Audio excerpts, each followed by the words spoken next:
UFC bantamweight Nathaniel Wood. Thank you so much for the time today. How's life going right now for you? It's going good. I'm currently in 48 hours self-isolation for the first corona test, which isn't fun, but I'm just happy to be back here, back competing for the UFC, and I'm able to put a show back on for the fans. So for that, I'm feeling good. I'm feeling sharp. I'm in, arguably the best shape I've ever been. So now it's just about getting through all these tests and, getting to Abu Dhabi, Fight Island, and putting on a show for you guys. Normally, before a fight, leading up to a fight week, are you taking this much time off? Because you have to take off basically 48 hours before you leave. And then when you get there, you also have to take off another 48 hours. So that's a lot of time to relax. Yeah, I don't usually take this much time off, but I have just finished a workout in my room. So, I'm self-motivated. I'm always going to get that workout in regardless of where I am. So, in my room here, I've got just enough room to do some skipping, shadow boxing, done a little circuit, just to get a good sweat on. And then when we get to Abu Dhabi, I can self-isolate with my cornerman. So in there, I'll be able to hit pads and just, keep the juices flowing, as we say. But yeah, it is weird. It's definitely weird not being able to do a proper session on the mats with my teammates, etc. But my opponent, he's going to be doing exactly the same thing as me. So we're all in the same boat. Yeah, definitely. But you have a shorter flight than he does, so that's a good advantage, I think. Oh yeah, that's a bonus. But I think because we have to fight, I think it's about 2 a.m. in Abu Yeah. Dhabi time. I think that works for him better. So it's all swings and roundabouts. Definitely. Now, yeah, with that, that's something that's very unique about this trip to Abu Dhabi is that you guys are fighting basically in the early morning hours. Have you adjusted to that during the camp, or did you just find that out recently? I only found out recently. So what I'm going to do is I am going to adjust my times throughout the week once I arrive in Abu Dhabi. Um, I'll try and uh, mimic what's going to happen on fight day. So I'll try and get some training sessions late in the evenings, or the early morning, should I say, and then sleep throughout the day, etc. But I believe I'm one of the first few fights. Maybe I might even be the first. So for me, that's great. I should be on at about 2 a.m., which, with the adrenaline rush kicking in, I shouldn't find it any trouble fighting, that's for sure. Yeah, it's a benefit to fight early on these cards coming up, so that's no problem, Definitely. right? Now, let's go back to, your last fight. When you were heading into it, you had a lot of momentum, man. A lot of people were talking about you as as the next guy, and you still are one of the top guys coming up in the division. You had three straight wins, three straight finishes against tough guys. And then you went in against John Dawson, a guy that fought for the title, a pretty decent name. And, it didn't work out for you. But what do you think, like, in that fight, it kind of veered off into the wrong direction for you that kind of led to the result that you had? Well, the fight against Dawson, I felt was going well. I 100% think that I won the first round. The second round, I caught the head clash, which split my eye open. And once I got that, I got very hasty. I really wanted to finish the fight because when I looked up at the screen, I thought, man, that looks bad. And I've had a fight stopped before over a broken nose, and I really didn't want that taken from me. So in my head, I was kind of, rushing to get that finish. I thought if I don't finish it, the ref's going to stop the fight. And I suppose sometimes when you're really searching for a finish, you put yourself in vulnerable positions, and that's what I did. I went in for that straight right way too hasty. I should have been a lot more calculated when doing it, but it's MMA and shit happens, as we say. You live by the sword, die by the sword, and I know now that if I fought Dodson again, it would be a complete different result. But February the 15th, it was his night. He got the win, and hats off to him. He done well and done what he needed to do. Now, a lot of guys could come out from a loss, really down on themselves, but it seems like you understood like where it kind of went wrong, and when moving forward, did you feel like it wasn't that difficult to get over the loss and move forward?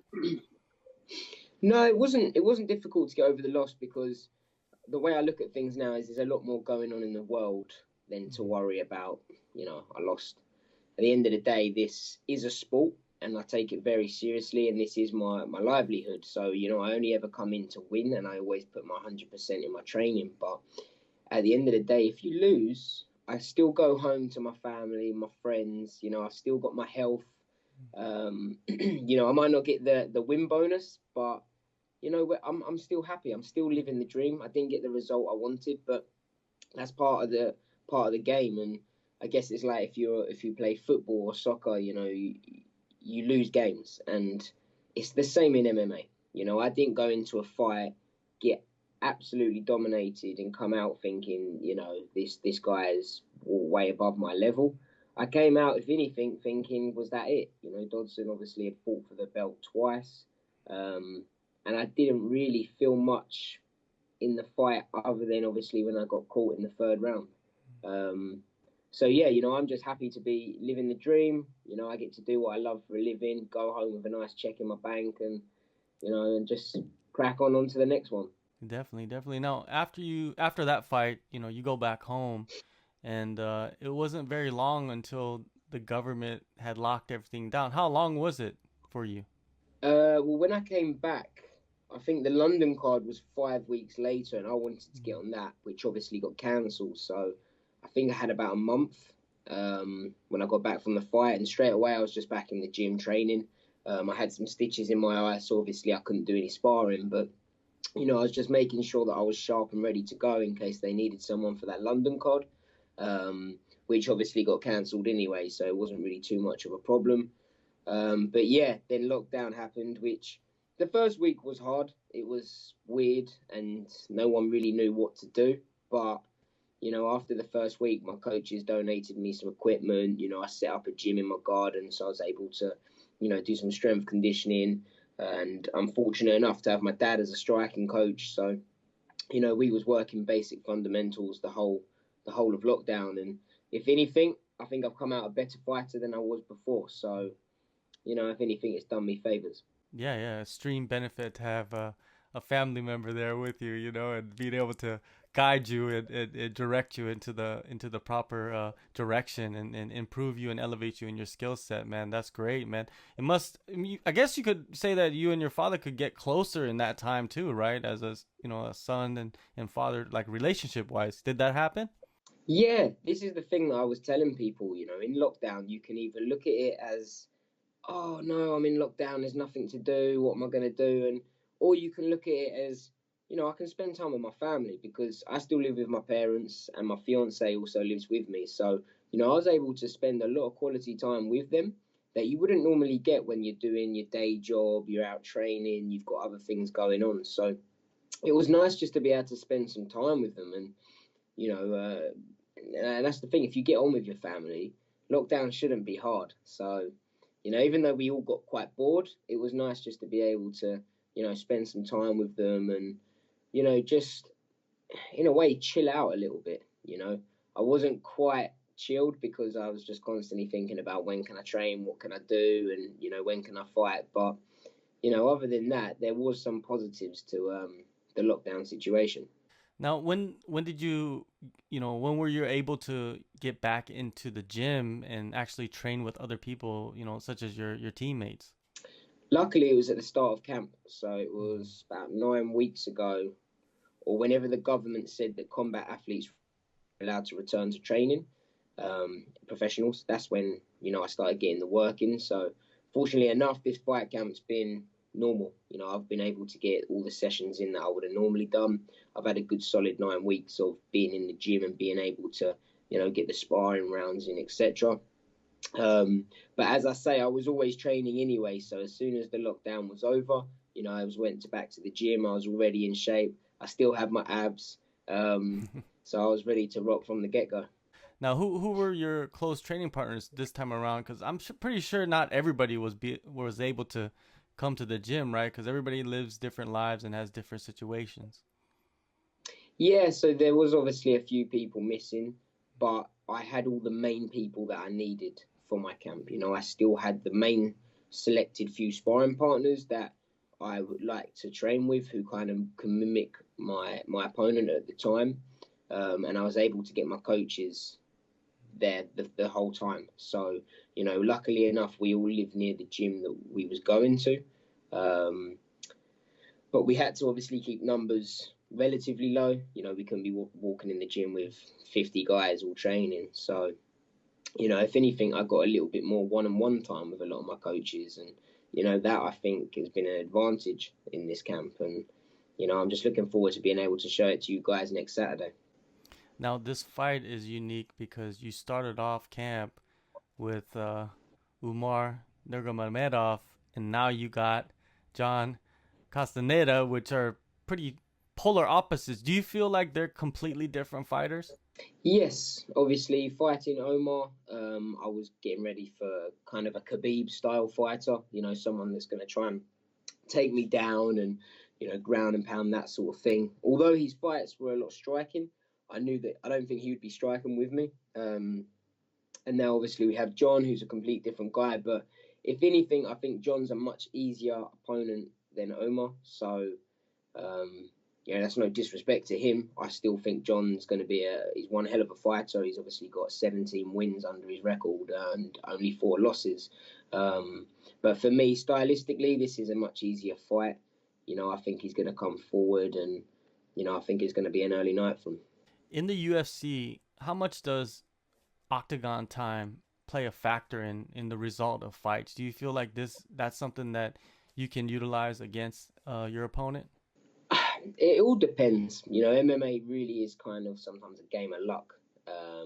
But I also think it comes down to your sparring and your preparation in camp. So, you know, it's not always about the octagon time, but, you know, he will be, I would have thought, finding this whole situation quite surreal.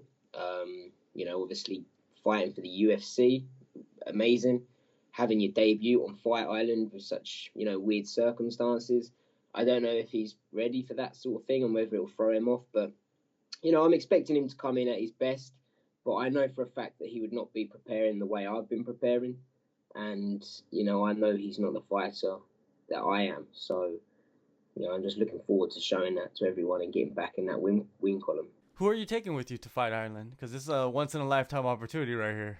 Yeah, so I've got my 3 cornermen, which is my dad, who's also my striking coach, Brad Pickett, who's my head Okay. kind of MMA coach, and Ashley Grimshaw, who is Okay. my jiu-jitsu coach. So they're all in self-isolation now as well. But touch wood, you know, all the tests come back absolutely okay, and we're all good to go and ready to go and get this win. You think Brad or Ashley they're on weight? Maybe they might have to step in late notice, on Fight Island. But I can tell you now that Brad's definitely not on weight. You know, since retiring, he's put on a few pounds. All right, all right. I just had to ask, you know what I mean? Because fights, they could fall out at any minute, you know what I mean? It just Yeah, happened to you, yeah, so it could happen anytime. So, who's better than someone that's already there, that already cleared the protocol to exactly. step in, right? I have a feeling that the UFC have probably got, 10 guys waiting to step in, Yeah. because I'm sure they've been expecting a lot of pullouts due to the coronavirus and, all the kind of regulations that are going on right now. So, I'd like to think that they have got plenty of people ready. So if anything happens, I can still get a bout in regardless.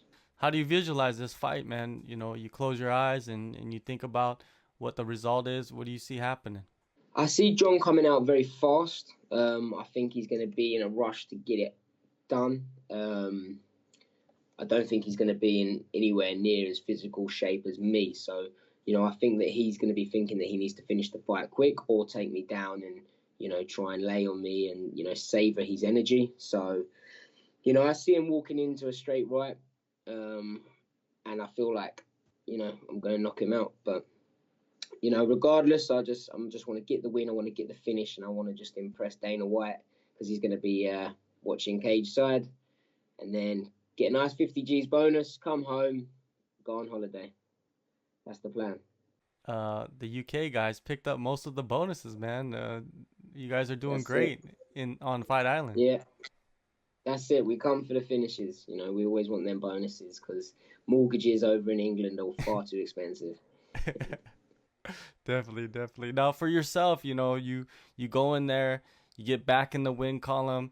What's the mentality moving forward? Even like into this fight, do you feel like two more wins? Now you're back to where you were when you had that momentum before the Dawson fight.